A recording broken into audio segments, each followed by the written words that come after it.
কি কষ্ট পেয়ে মেয়েটি মারা গেছে, হয়তো এই বার্তাটা দিয়ে গেছিল সমাজকে যে এরপরও তোমরা চুপ করে থাকবে। তাই আমরা চুপ করে থাকতে পারি না, কোনো মানুষ চুপ করে থাকতে পারে না, তাই আমরা রাস্তায় নেমেছি। আজকে আমরা যে কজন আছি, আমি যদি একা থাকতাম আমি একা দাঁড়াতাম।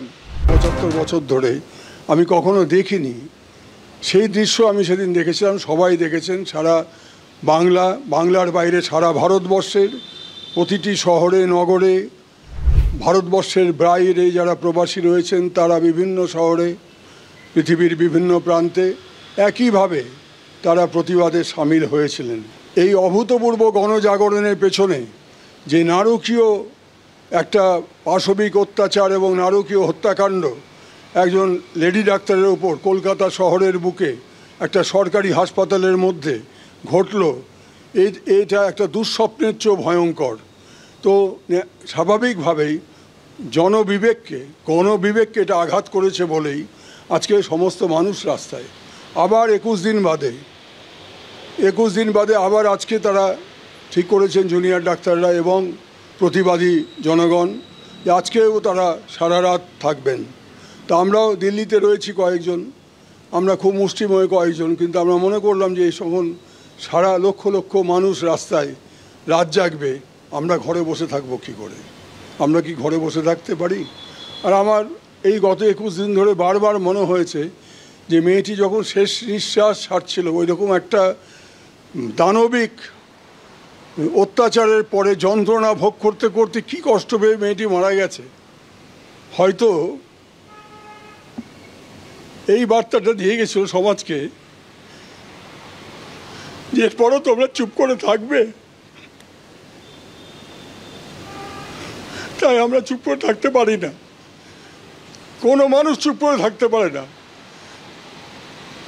তাই আমরা রাস্তায় নেমেছি। আজকে আমরা যে কজন আছি, আমি যদি একা থাকতাম আমি একা দাঁড়াতাম। 14 তারিখ এবং আজকের দিন, এই 21 দিনের কথা আপনি বারবার উল্লেখ করছেন। 21 দিনে কি কিছু বদলালো? আর যদি না বদলে থাকে তাহলে কেন? কি বলবেন?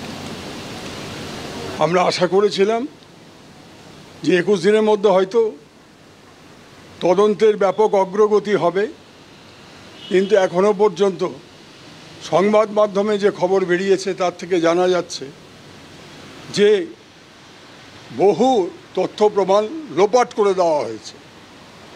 সুতরাং একটা পাপ চক্র কাজ করছে, এটা কোনো ব্যক্তি বিশেষের দ্বারা সংগঠিত অপরাধ নয়, এটা সুপরিকল্পিত সংগঠিত অপরাধ যেখানে একাধিক ব্যক্তি জড়িত আছে এবং যাবতীয় তথ্য প্রমাণ লোপাট করার জন্য যথেষ্ট সময় তারা পেয়েছে, তাদেরকে সময় দেওয়া হয়েছে এবং এই তথ্য প্রমাণ লোপাট হওয়ার ফলে কেন্দ্রীয় তদন্তকারী সংস্থা একটু সময় নিচ্ছে। তবে একটা কথা বলি, ক্রাইম ডাজ নট পে, পাপ কাউকে ছাড়ে না।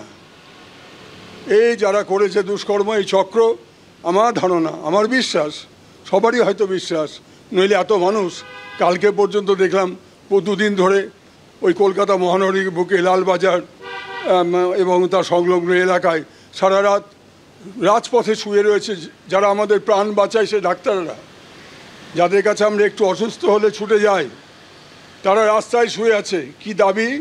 তাদের একজন সহকর্মীর প্রতি এরকম অন্যায় অত্যাচার নৃশংস খুন হয়েছে, বিচার চাই। লক্ষ কোটি কণ্ঠে আজকে দাবি উঠছে একটাই, বিচার চাই। সেই বিচার বিলম্বিত হচ্ছে, এই দীর্ঘসূত্রিতা আর যেন নয়। ওই যে একটা কথা আছে না, তারিখ পে তারিখ, তারিখ পে তারিখ, তারিখ পে তারিখ, এটা আর চলতে দেওয়া যায় না।